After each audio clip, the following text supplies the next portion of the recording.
Yo, what's up, everybody? Hey, man, BK here. So, we did a why you should care, or even maybe like the 4 reasons you should be looking into Baldur's Gate 3. I wanted to do the same thing for another game that is actually coming out on August 10th, and that's Atlas Fallen. So, we're going to swap right into this video, y'all. Okay, here we go. Are you ready? Hey, are you ready? All right, y'all. This is Atlas Fallen. This is a game I've been pretty excited about, and I wanted to share why, and maybe share even why you should care. So I've got like maybe 8 reasons in this, and then a general explanation on what Atlas Fallen is. So we'll start there. What is Atlas Fallen? Well, Atlas Fallen is coming out August 10th. Okay, y'all. It is a game developed by Deck 13, which is a focused entertainment studio. And this is why I wanted to cover this game.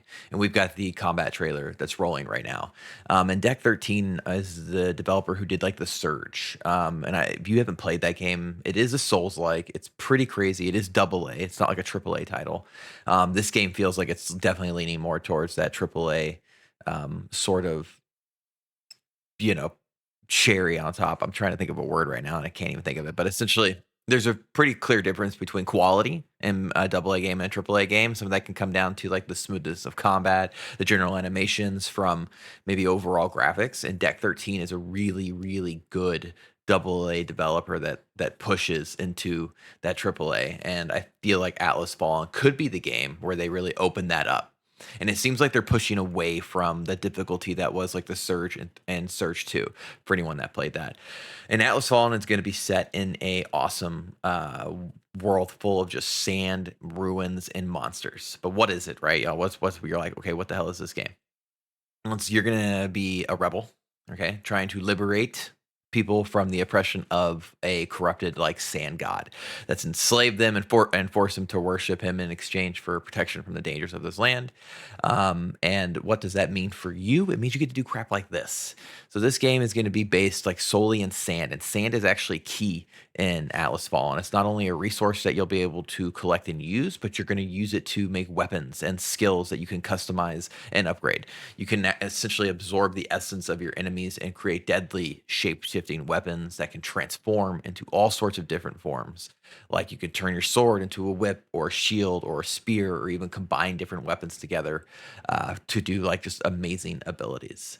And not only that, but this is a pretty big RPG. Also, exploration is going to be big, and I'm pretty big on games that like offer that sort of wonderful RPG elements inside a open world that isn't like as time consuming as Assassin's Creed like Valhalla was, for example. This feels like way more like bite sized, and it's going to be a big part of Atlas Fallen. The game will feature a semi open world that's divided into different regions, each with its own environment, culture, history. You're going to be able to travel through those regions using fast travel, and also this like crazy sand gliding that you can do that I believe you open up later in the game as you play it.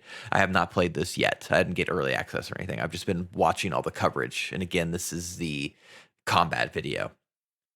But the most coolest thing is too, if you're like a fan of Monster Hunter, that's actually going to be a big part of this game, where you'll be hunting monsters. Because Atlas Fallen is going to be full of legendary creatures that will be roaming around with their own behavior and abilities and weaknesses, and you get to go around and defeat them in amazing epic battles, right? So again, in case you didn't know, halfway through this, I wanted to say I am Hitman BK. Hope you guys are enjoying everything. Make sure you like and subscribe. But let's give you a couple of reasons like why you should even be caring about this game, right, y'all? One, unique fantasy setting. Okay, who doesn't like fantasy settings?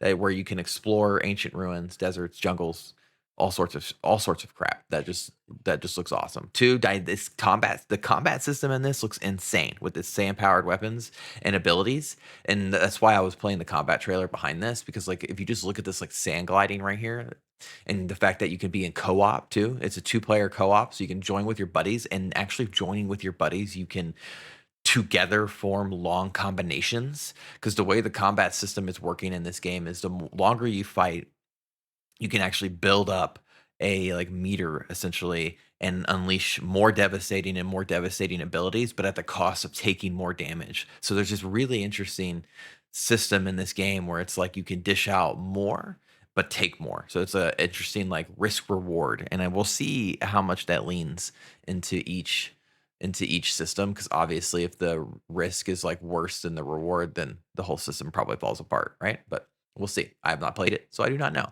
And not only that, but it's the story looks really cool. I'm a big fan of Focus Entertainment. I think they do really good job with narrative and world building, and I think all of that is in this as well. And just again, like if we back up in the video, like the way these monster fights work, it reminds me of Kingdoms of Amalur. I don't know how many people play that, but this game has like a really like Kingdoms of Amalur feel to it to me. Um, and yeah, okay. And that's really it. I realize now I've talked myself through all my things. And we went through this entire 5-minute video, so I don't want to go too much longer. But yeah, this is straight up an opinion piece. I really am enjoying what I've seen from this game. Hopefully, this video maybe makes you somewhat interested. It does look like it is a one and done. You know, I don't think this is going to be a game where you're like beat it and maybe go back. It just depends on what kind of achievement hunter you are.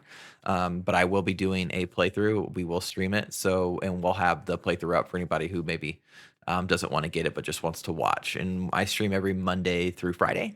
I try to at least. I'm a dad, right? I think I've said that almost every video I've done, but I do it when everybody's asleep. So it's like 8:30 p.m. at night, and we will have playthroughs of this. We will continue to play through Remnant. I'm going to continue to cover this as we get closer to launch, which is August 10th, and I'll also have be playing like some Baldur's Gate. So we'll have all sorts of really fun stuff going on here. So make sure you like, make sure you subscribe. I really love all the support. It's been incredible, and I'm gonna continue making this stuff for all of you. And leave me any comments on what you would like to see, or if there's a certain game you think I should pay attention to. Thanks a lot. Have a great weekend. I'm Hitman BK.